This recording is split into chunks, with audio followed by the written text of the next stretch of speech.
taking pictures. While capturing the world's beauty is magical, my favorite shots are of me. Aren't I adorable? But my photo teacher taught us it's not about what the camera captures. It's about scrutinizing what is beyond the lens. How has the photo been edited to fit the photographer's vision or audience's expectations? For example, in these photos, you can tell that no editing has taken place, obviously. In the same way that this photo is clearly edited, we can now edit our genes so we can look like celebrities and also to help eradicate diseases. Once believed immutable, our genes are now subject to profound transformation due to groundbreaking advances in medicine. As outlined by the US Library of Medicine, genome editing has the potential to enhance normal human traits like height, weight, and intelligence. Understanding genome editing is crucial as it raises pressing ethical questions that challenge society's values and impact our collective future.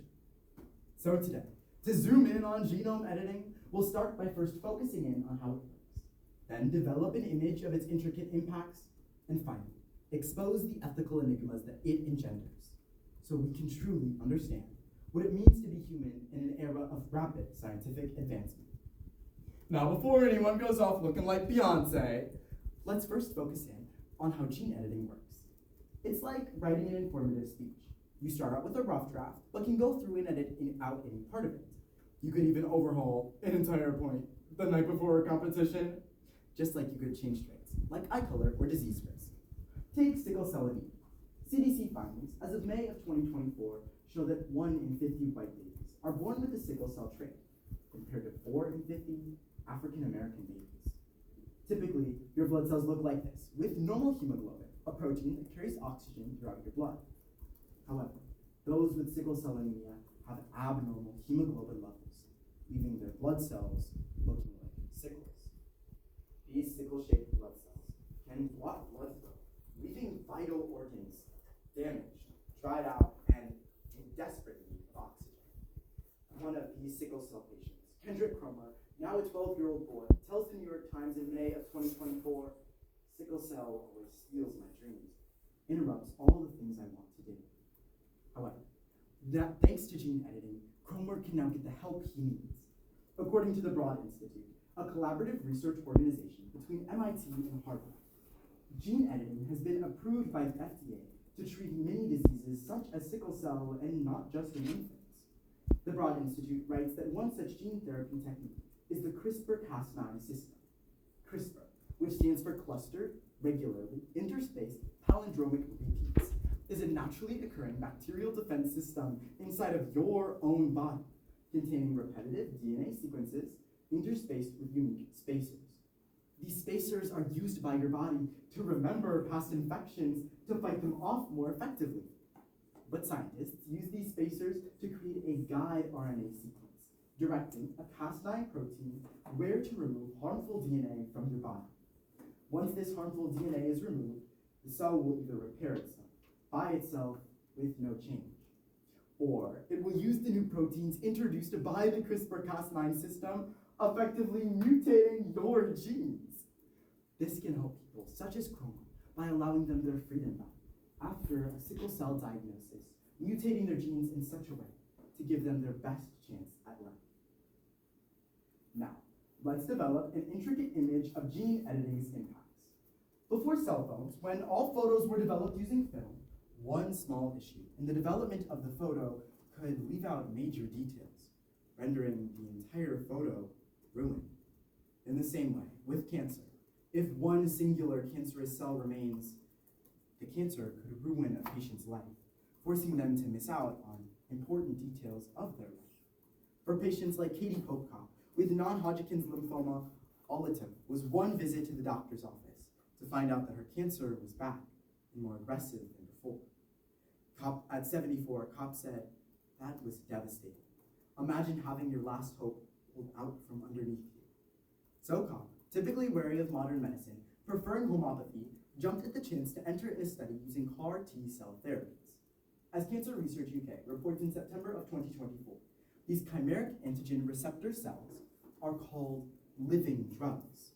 This is because, through a process called apheresis, white blood cell, the T cell, is removed from a patient's body, isolated and collected, and then engineered in a lab to complete specific tasks. Then scientists put the cell back in the patient's body. NPR details that in a lab, scientists program these cells to do three things. First, ignore healthy cells. Then, destroy the cancer. And finally, hide from the patient's immune system. Dr. Joseph McKirk from the University of Kansas, who treated Kopp, says that this is wildly successful and that due to the living nature of these cells, they can last for days, weeks, and even years inside of a person's body. However, CAR T cells don't come without their risks. Scientific journalist Ayushi Pratap writes that they have been shown to cause neurotoxicity, blood disorders, and even the development of a second cancer.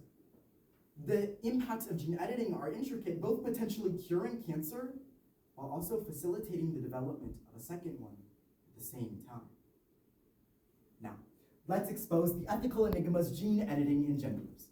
In my photo class, we learn how to edit a photograph to make it appeal to the audience most effectively. You can do this by changing the focus of the image, accentuating elements that are helpful, while blurring elements that are unhelpful. In the same way, we can now edit a baby's genes, picking and choosing the elements that are the most helpful. Just like with Mr. Potato Head, you can add and remove different parts of Mr. Potato Head. And so embryologists have discovered ways to build your own baby. Just like when building your Mr. Potato Head, you might not necessarily want every accessory available. You might go for the cute nose, but skip the glasses if that's not your look. Or maybe you decide you don't want the nose and an ear, and maybe the hat just isn't for you, and, well, now you don't have much of a baby, do you? As Harvard Law details, Orchid Biosciences, founded by Noor Sakiti and companies like it, have developed services to screen babies for genetic predispositions to common diseases. This service sounds amazing. Parents would be able to determine whether or not their child would be susceptible to certain life-threatening diseases.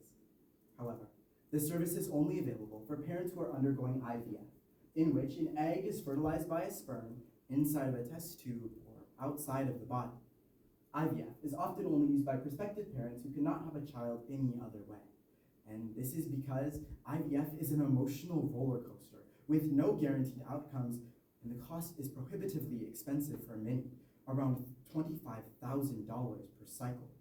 This could lead to a world where those who are presently wealthy have the opportunity to not only embed their pre-gained wealth into their children, but also genetic advantages, further deepening the divide between those of a higher and lower socioeconomic status.